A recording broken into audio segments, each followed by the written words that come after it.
మనుషులు ఆడే ఆట అనుకుంటారే అంతా, ఆ దేవుడు ఆడే ఆట అని తెలిసేదెప్పుడంట.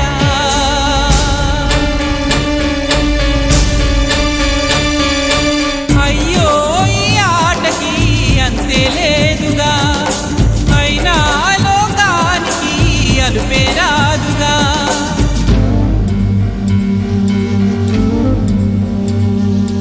వీరి వీరి గుమ్మడి పండు వీరి పేరే,